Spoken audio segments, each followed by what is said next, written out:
گرامینا کی چل رہی بہار خوشبو اڑا اڑا کے۔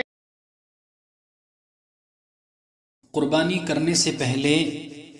چند باتوں کا خیال رکھنا ضروری ہے، بالخصوص اپنی نیت کو درست کرنا ضروری ہے، کیونکہ قربانی ایک تو علی الاعلان کی جاتی ہے، دوسرے قربانی مالی عبادت میں سے ہے، اور تیسرے علی الاعلان جانور ذبح کیا جاتا ہے، گوشت تقسیم کیا جاتا ہے۔ تو ہو سکتا ہے ان تمام باتوں کی وجہ سے انسان کی نیت کے اندر فساد آ جائے یا انسان کی نیت خراب ہو جائے، تو اس لیے اپنی نیت کو درست کریں، کیونکہ اگر نیت درست ہوگی تو تبھی جا کر قربانی کرنے کا فائدہ ہوگا اور قربانی کا ثواب ملے گا، ورنہ تو اگر نیت ہماری درست نہیں ہوگی تو پھر قربانی کا کوئی فائدہ نہیں ہوگا۔ لہٰذا ان چند باتوں کا خیال رکھنا ضروری ہے۔ نمبر 1، اگر کسی آدمی نے خالص حرام مال سے قربانی کی یا لوگوں کے ساتھ مل کر حرام مال سے جانور میں حصہ لیا، تو اس کی خود کی بھی قربانی درست نہیں ہوگی اور اس کی وجہ سے دیگر حصے داروں کی بھی قربانی درست نہیں ہوگی، کیونکہ اللہ تبارک و تعالیٰ نے قرآن کریم کے اندر ارشاد فرمایا ہے، یا ایھا الذین آمنوا کلوا من طیبات ما رزقناکم، اے ایمان والو جو پاکیزہ چیزیں ہم نے تمہیں رزق کے طور پر عطا کی ہیں ان میں سے کھاؤ۔ اور حدیث کے اندر نبی پاک صلی اللہ علیہ وسلم نے ارشاد فرمایا ہے، ان اللہ طیب لا يقبل الا طیبا، اللہ تبارک و تعالیٰ پاک ہیں اور پاکیزہ چیز ہی کو قبول فرماتے ہیں۔ لہٰذا قربانی کرنے سے پہلے اس بات کا ضرور خیال رکھیں کہ قربانی صرف اور صرف حلال مال کے ذریعے سے کی جائے۔ اگر خالص حرام مال سے قربانی کی جائے گی تو وہ قربانی قبول نہیں ہوگی،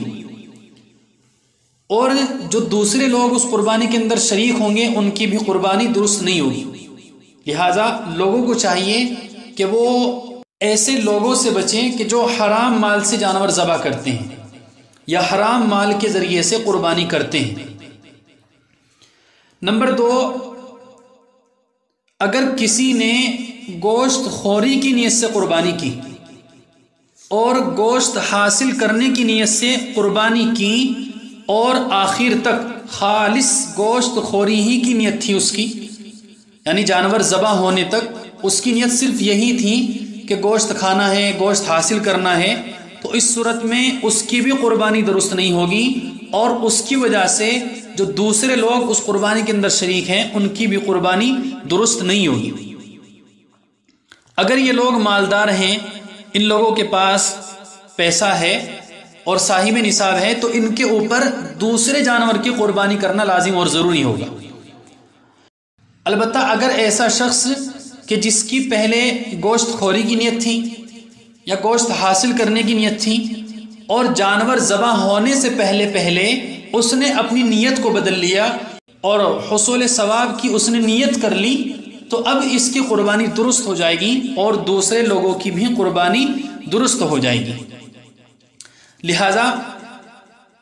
انسان اپنی نیت صرف یہی کرے کہ میں اللہ تبارک و تعالیٰ کی رضا کے لیے اور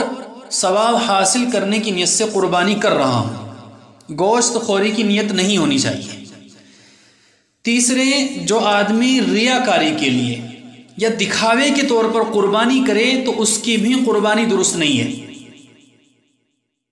کیونکہ اللہ تبارک و تعالیٰ نے قرآن کریم کے اندر ارشاد فرمایا ہے، لن ینال اللہ لحومها ولا دماؤها ولکن ینالہ التقوی منکم، کہ اللہ تبارک و تعالیٰ کے یہاں نہ قربانی کا گوشت پہنچتا ہے نہ اس کا خون پہنچتا ہے، البتہ انسان کا تقوی اللہ تبارک و تعالیٰ کے یہاں ضرور پہنچتا ہے۔ اور دوسری جگہ اللہ تبارک و تعالیٰ نے ارشاد فرمایا ہے، یا ایھا الذین آمنوا لا تبطلوا صدقاتکم بالمن والاذی کالذی ينفق مالہ رئاء الناس، اللہ فرما رہے ہیں، اے ایمان والو تم احسان جتلا کر یا ایذا پہنچا کر اپنے صدقات اور خیرات کو برباد مت کرو، جس طرح وہ شخص جو اپنا مال خرچ کرتا ہے محض لوگوں کے دکھاوے کے لیے۔ اور حدیث پاک کے اندر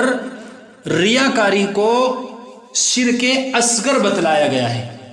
لہذا ریاکاری اور دکھاوے کی قربانی سے احتیاط کرنا لازم اور ضروری ہے کہ انسان خالص اللہ تبارک و تعالیٰ کی رضا کے لیے اور خالص ثواب حاصل کرنے کی نیت سے قربانی کرے۔ ایسے ہی اگر کوئی آدمی اس نیت سے قربانی کرے کہ اگر میں قربانی نہیں کروں گا تو لوگ مجھ پر لعن طعن کریں گے، لوگ مجھ کو برا بھلا کہیں گے، تو لوگوں کے لعن طعن سے بچنے کے لیے اور لوگوں کی برائیوں سے بچنے کے لیے قربانی کر رہا ہے، تو اس قربانی کا بھی کوئی فائدہ نہیں ہے، اس قربانی کا بھی کوئی ثواب نہیں ہے۔ لہٰذا خالص اللہ تبارک و تعالیٰ کی رضا کے لیے قربانی کی جانی چاہیے۔ نمبر 4، جو بڑے جانور ہیں جیسا کہ اونٹ ہے، اونٹنی ہے، بقرہ ہے، بھینس ہے، بیل ہے، ان کے اندر زیادہ سے زیادہ 7 آدمی شریک ہو سکتے ہیں، 7 سے زیادہ نہیں ہو سکتے، کم کتنے بھی ہوں، زیادہ سے زیادہ ان کے اندر صرف 7 آدمی شریک ہو سکتے ہیں۔ لہذا اگر جو بڑے جانور ہیں ان کے اندر 7 کے بجائے اگر 8 آدمی شریک ہو جائیں یا 9 آدمی شریک ہو جائیں تو اس صورت میں بھی کسی کی بھی قربانی درست نہیں ہوگی۔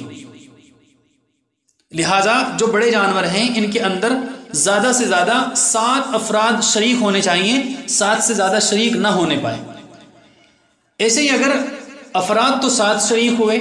لیکن 7ویں شریک نے یا جو آدمی 7واں آدمی شریک ہوا ہے جانور میں، اگر اس نے کسی 8ویں آدمی کے ساتھ یہ مشورہ کر لیا، یہ بات کر لی کہ بھائی میں شریک ہو رہا ہوں جانور میں اور آدھے پیسے تو دینا، آدھے میں دوں گا، یا اسی طریقے سے جانور ذبح ہونے کے بعد آدھا گوشت تو رکھنا، آدھا میں رکھوں گا، تو اس صورت میں بھی چونکہ 8واں آدمی شریک ہو گیا ہے تو اب کسی کی بھی قربانی درست نہیں ہوگی۔ لہٰذا جو بڑے جانور ہیں جیسے اونٹ ہے، اونٹنی ہے، بقرہ ہے، بھینس ہے، بیل ہے، تو ان کے اندر زیادہ سے زیادہ 7 آدمی شریک ہونے چاہیے، 7 سے زیادہ شریک نہیں ہونے چاہیے، کم کتنے بھی ہوں، زیادہ سے زیادہ صرف 7 ہوں۔ ایسے ہی جو چھوٹے جانور ہیں جیسے بکرا ہے، بکری ہے، دمبا ہے، بھیڑ ہے، تو یہ صرف ایک آدمی کی طرف سے ذبح ہو سکتے ہیں۔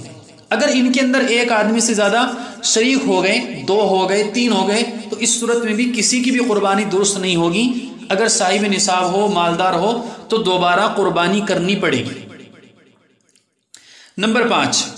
قربانی کے جانور متعین ہیں، مثلا بکرا ہے، بکری ہے، بھیڑ، دمبا، بقرہ، بیل، بھینس، بھینسا، اونٹ، اونٹنی، یہ قربانی کے جانور متعین ہیں اور قربانی صرف انہی جانوروں کے اندر کی جا سکتی ہیں۔ لہذا اگر کسی نے ان جانوروں کے علاوہ کسی اور جانور کی قربانی کی، مثلا گھوڑے کی قربانی کی، یا ہرن کی قربانی کی، یا نیل گائے کی قربانی کی، یا کسی اور جنگلی جانور کی قربانی کی، تو اس کی بھی قربانی درست نہیں ہوگی، اس لیے کہ قربانی کے جانور متعین ہیں اور ان متعینہ جانوروں ہی کی قربانی ہو سکتی ہے، ان کے علاوہ کسی اور جانور کی قربانی نہیں ہوگی۔ اگر کسی نے نیل گائے یا گھوڑے کی یا ہرن کی قربانی کی یا کسی چوری کے جانور کی قربانی کی تو اس کی بھی قربانی درست نہیں ہوگی۔ اگر وہ صاحب نصاب ہو، صاحب استطاعت ہو، تو دوبارہ اس کو قربانی کرنی پڑے گی۔ تو ان چند باتوں کا خیال رکھنا ضروری ہے قربانی کرنے سے پہلے، تاکہ قربانی صحیح طریقے سے ہو جائے اور قربانی درست ہو جائے۔